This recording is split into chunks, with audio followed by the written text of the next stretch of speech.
नमस्कार। उत्तर प्रदेश संस्कृति विभाग के रेडियो जयघोष में मैं समरीन आप सबका हार्दिक स्वागत करती हूँ हमारे कार्यक्रम लोक रंग में। भारत का संगीत और संस्कृति पूरे विश्व में जाना और पहचाना जाता है और इसका अहम रंग है लोक रंग। और लोक रंग की जब बात की जाती है तो पुराना वक्त अगर हम याद करें तो महिलाएं कोई शुभ अवसर हो, उसका जो रंग था वो संगीत के माध्यम से हमेशा प्रदर्शित किया जाता था। आज भी ये वक्त है लेकिन कहीं खो गया है। रेडियो है, टेलीविज़न है, अब तो रील्स का ज़माना है। बिल्कुल। ऐसे में भी कुछ ऐसी शख्सियतें हैं जिन्होंने अपना ये संस्कृति, संगीत का जो रंग है उसे बचा के रखा है। वो नई युवा पीढ़ी तक उसे पहुंचाने का काम भी कर रही हैं।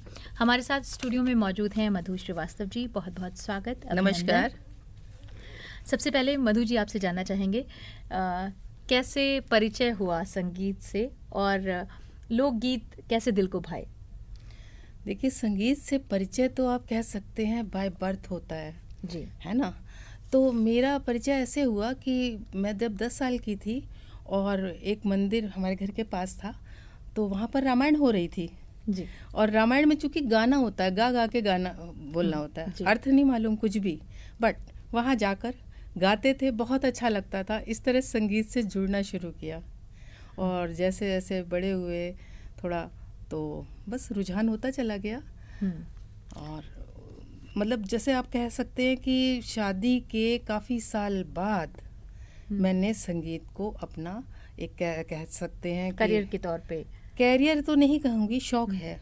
अच्छा। जुनून की हद तक शौक है। क्या बात है ना। तो शादी के बाद जब थोड़ा फ्री हुई हूँ बच्चों से, जी। तो उसके बाद मैंने इसको कोशिश करी कि मैं इसमें जुड़ जाऊं और इसी जुड़ाव में मैंने बहुत सी संस्थाएं ज्वाइन करी, बहुत से गुरुओं से सीखा जी। और इस तरह से। आपने गुरुओं की बात की, जानना चाहेंगे किन किन गुरुओं का सानिध्य आपकी ज़िंदगी में रहा और साथ ही भोजपुरी और अवधी दोनों भाषाओं में आप गीत गाती हैं, दिल के ज़्यादा करीब क्या है ये भी बताइएगा। जी बिल्कुल। मेरी गुरु रही हैं मैम कमला श्रीवास्तव जी, जो कि अब दिवंगत हैं, और मैंने क्लासिकल भी सीखा। अच्छा। गुरु हाँ मैडम पात्रा जी से, और हमारे समर बहादुर सिंह दिवंगत हैं गुरु, उनसे सीखा। विशारद मैंने उन्हीं से के साथ में किया। और इस तरह से मेरे इन गुरुओं का बहुत योगदान रहा मेरे उसमें। और जहाँ तक आप पूछ रही हैं कि अवधी और भोजपुरी, तो अवधी की तरफ झुकाव ज़्यादा इसीलिए रहा, अवध से हैं भाई जी। है ना। तो अवधी की तरफ तो झुकाव होना ही था। सिर्फ भाषाओं का जिक्र नहीं होगा बल्कि आपकी सुरीली आवाज़ में एक अवधी गीत हो जाए तो फिर मज़ा आ जाए। ठीक है, तो मैं प्रोफेसर कमला श्रीवास्तव जी का ही लिखा हुआ जी एक कजरी सुनाती हूँ। बिल्कुल। जो कि मिर्जापुरी कजरी के तर्ज पर है। सन सन बहत बयार के झरत फुहार, सावन माँ आए सजना हमारो। सन सन बहत बयार के झरत फुहार, सावन माँ आए सजना हमारो। रिम झिम बरस बदरिया, रिम झिम बरस बदरिया। रेशम हिंडोले न के भीज रसरिया, रेशम हिंडोले न के भीज रसरिया। झूमे कदम किरी डार के छाई, बहार के गुंजत मल्हार। ओ झूले संग सावरो हमारो, सन सन बहत बयार के झरत फुहार, सावन माँ आए सजना हमारो। वाह मधु जी, आपने अभी जिक्र किया कि 10 साल की उम्र में आपने पहली बार रामायण सुना और तब आपका दिल जो है वो संगीत के लिए धड़का और फिर आपने संगीत सीखा भी। पहली प्रस्तुति जो आपने दी उसके बारे में हमें बताइए, कैसा था वो और क्या कुछ यादें आपके जहन में अभी भी ताज़ा हैं उसको लेकर? जी बिल्कुल। पहली प्रस्तुति मेरी ऐसी थी, मैंने कमला श्रीवास्तव मैम से फोक सीखना शुरू किया था। जी। तो वो जो वर्कशॉप होती है, वर्कशॉप में उसके बाद फिर बड़ा भाव है उसमें जो है हम लोग का प्रस्तुतियाँ थी सब, एक्चुअली घरेलू लेडीज़ वाली प्रस्तुतियाँ थी वो। जी। तो चूँकि संगीत से शौक था तो मैं भी ऑफिस करती थी। मैं इसमें शक्ति भवन में मैंने जी। जॉब भी किया है। अच्छा, जॉब अच्छा। के साथ साथ, क्या बात है है। ना? कई ज़िम्मेदारियाँ फिर तो। जी, बिल्कुल। तो वो प्रस्तुति उन्हीं के माध्यम से पहली बार मेरी हुई, जो एक वर्कशॉप के बाद होती है।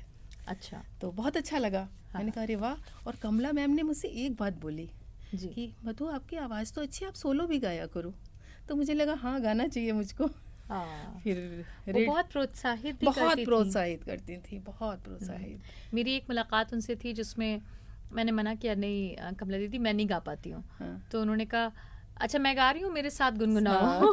हाँ। और वो वीडियो आज भी मेरे पास है। तो बहुत सुंदर, सच में हाँ, कमला यादें दीदी हैं। का जिक्र आता है तो लोक गायकी के नाम पे उन्होंने बहुत काम किया है। बहुत काम किया। आगे बढ़ते हैं मधु जी और जानना जी। चाहेंगे कि दूरदर्शन और आकाशवाणी से भी आपका जुड़ाव रहा है। जी।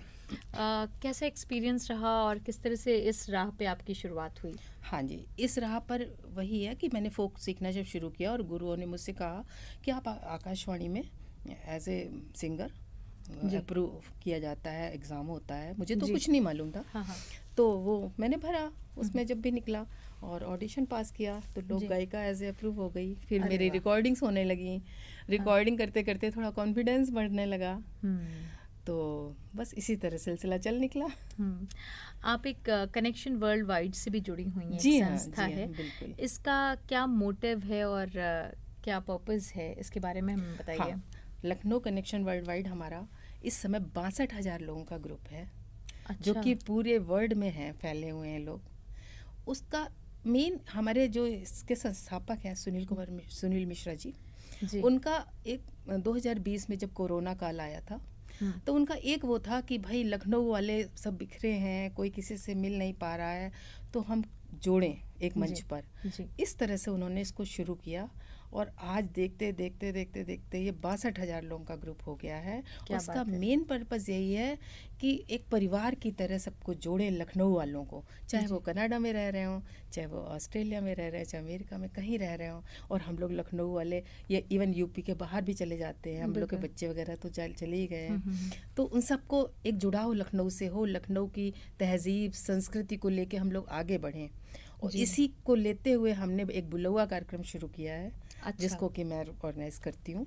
अरे वाह। और मेरे संग नीरजा शुक्ला जी हैं। अच्छा। हम दोनों मिलकर उसमें एक कलाकार को बुलाते हैं और अवधी लोकगीत सुनते हैं। बुलौआ वाला पूरा टच देने की कोशिश करते हैं। अरे अच्छा। भाई बतास फेनी भी रखी है, अरे भाई ये भी है। जैसे अच्छा, होता था, अच्छा, ढोलक जी, बजती जी, थी जी। औरतें का, उस तरह का माहौल क्रिएट करके ये प्रोग्राम होता है। क्या बात है। आप लिखती भी हैं, आपकी अपनी हाँ रचनाएं भी हैं? हाँ, कुछ थोड़ा सा लिखती हूँ, ज़्यादा नहीं। अच्छा। जी। तो सुनाएं हमें, क्या आपने लिखा है? हाँ जी, मैंने एक मेरी 2 रचनाएं छपी हैं। उसमें श्री राम पुस्तक है, निकाली है ऋतुप्रिया खरे जी ने। जी। तो उसमें मेरी 2 रचनाएं छपी हैं, एक राम जन्म सोहर और एक कन्या जन्म सोहर। कन्या जन्म अच्छा। के कम मिलते हैं। अच्छा। कन्या जन्म सोहर की कमला मैम ने भी एक बार अपने उसमें मेरी तारीफ करी थी कि मतलब आपने बहुत अच्छा इसको किया है। अच्छा। तो मैं कहिए तो कन्या जन्म सोहर बिल्कुल, थोड़ा सा बिल्कुल। सुना दूँ। बिल्कुल। सोहर की जो धुन होती है उसी पे है ये। बाजय जनकपुर बधैया जनक घर, सोहर जनक घर सोहर हो, ये हो जन्मी है बिटिया, मार लो आरती उतार लो आरती उतारो हो, ये हो जन्मी है बिटिया, मार लो आरती उतार लो आरती उतारो हो। वाह, बहुत सुंदर। आप सिखाती भी हैं? हाँ जी।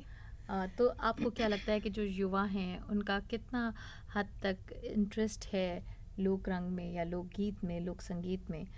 जी, हमारा यही पर्पज़ है हमारे प्रोग्राम्स का, या जो हम करते हैं सिखाते हैं, तो उसमें कोशिश होती है कि आने वाली जनरेशन जो लोकगीतों से उनका परिचय नहीं है कायदे से। जी। शादियों में देखिए आप, थोड़ी देर ढोलक शगुन के लिए बज गई, फिर डीजे पे गाने डांस हो रहे हैं, हो गया संगीत जी। शादी का। लेकिन हम लोग चाह रहे हैं उस दौर को फिर से वापस लाएं इसलिए मैं कोशिश करती हूँ कि जो बच्चे मेरे पास क्लासिकल सीखने आते हैं मैं उनको लोकगीत की तरफ भी मोड़ने की कोशिश करती हूँ। वाह। तो इस तरह से हमारा ये प्रयास है। हाँ, आपसे जानना चाहेंगे कि मौसम से जुड़ा हुआ कोई गीत संगीत आप अगर सुनाना चाहें हमें तो। हाँ जी, बिल्कुल। मौसम तो आजकल तो देखिए वही है, जी। हरियाली हाँ। 30 टाइप का। हाँ तो कमला मैम की ही लिखी हुई एक रचना मैं आपको सुनाती हूँ, जी। कजरी। हम्म, अरे रमा राधा भाई बावरिया, सुन मोहना के बांसुरिया ना। अरे रमा राधा भाई बावरिया, सुन मोहना के बांसुरिया ना।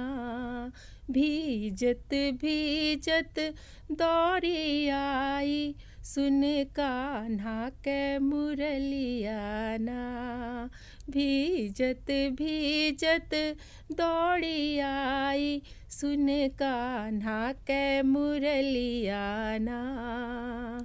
कान्हा बंसी काहे बजाई, हाँ कान्हा बंसी काहे बजाई। हम तो तोहरा से भेटने आई, अरे रामा कदम के डार हिंडोलना, आवा तो का झुलाई ना। अरे रामा कदम के डार हिंडोलना, आवा तो का झुलाई ना। वाह, बहुत सुंदर।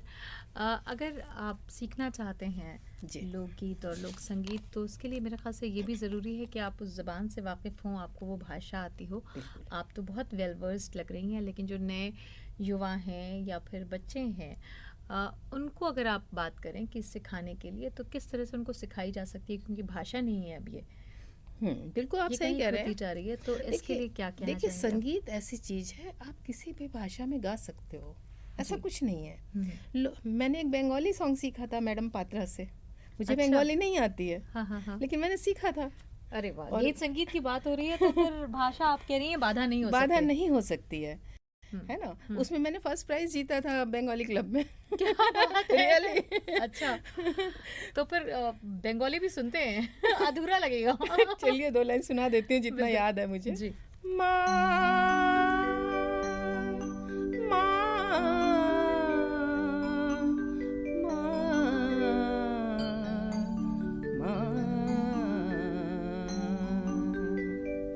রক্ত বরণ ও মাতৃ নয়ন, কালো তো নয় মা কালী। রক্ত বরণ ও মাতৃ নয়ন, কালো তো নয় মা কালী। অরুণ তপন জিনিয়ে বরণ, বল মা কোথায় লুকোলি। তো বরণ ও মাতৃ নয়ন, কালো তো নয় মা কালী। वाह, बहुत ही सुंदर। और आपने बिल्कुल सही बात कही कि भाषा कभी भी बाधा नहीं हो सकती। मैं देख रही थी कि जब आप गा रही थी तो मैं खुद झूम रही थी, हालांकि समझ में कुछ नहीं आया कि आप क्या गा रही वही थी, मतलब। लेकिन बहुत सुंदर गीत। मधु जी, हमारे पास अब ज़्यादा वक्त नहीं बचा है, इस कार्यक्रम को हमें वाइंड अप करना पड़ेगा, लेकिन उससे पहले मैं चाहती हूँ कि जो हमारे श्रोता आपको सुन रहे हैं, अगर उनका इंटरेस्ट है और वो सीखना चाहते हैं जी। लोकगीत को, लोक संगीत को, तो वो किस तरह से सीख सकते हैं, क्या क्या माध्यम हैं, आप उन्हें बताएं। जी बिल्कुल। और देखिए आज के युग में तो सीखना बहुत आसान है। जिनके पास समय नहीं है, वो जो जा नहीं सकते हैं, वो ऑनलाइन सीखते हैं। मैं खुद वर्कशॉप ऑनलाइन लेती हूँ, है ना। और वरना इतनी वर्कशॉप हो रही हैं लोकगीतों की, आप उनसे सीख सकते हैं। आप यूट्यूब में सुन के सीख सकते हैं। इतनी सरल इजी भाषा है ये अवधि, जी। है। या आप भोजपुरी में इंटरेस्टेड है तो भोजपुरी भी सीखिए, कुछ भी सीखिए, है ना। लोकगीत सीखिए और जैसा आपके पास समय हो, समय अपने लिए ज़रूर निकालिए। मैं तो ये कहूँगी कि समय अपने लिए, चाहे आप आधे घंटे का, 15 मिनट, 20 मिनट, जो भी हो, इस काम के लिए ज़रूर निकालिए और बिल्कुल सीखिए और हमारी संस्कृति को आगे बढ़ाइए।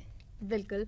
और इसी के साथ हम इस कार्यक्रम से लेते हैं इजाज़त, लेकिन मधु जी की सुरीली आवाज़ के साथ हम इस कार्यक्रम को अब यहीं पर विराम देते हैं। अगली आवाज़ मधु जी की। जी, तो एक गज़ल से अंत करें इसका। जी, ठीक है। बिल्कुल। तन्हा न अपने आप को अब पाइए जनाब, तन्हा न अपने आप को अब पाइए जनाब, मेरी गज़ल को साथ लिए जाइए जनाब, तन्हा न अपने आप को। नगमों की बारिशों में कहीं भीगने चले, नगमों की बारिशों में कहीं भीगने चले, मौसम की आरज़ू को ना, मौसम की आरज़ू को ना ठुकराइए जनाब, मेरी गज़ल को साथ लिए जाइए जनाब, तन्हा न अपने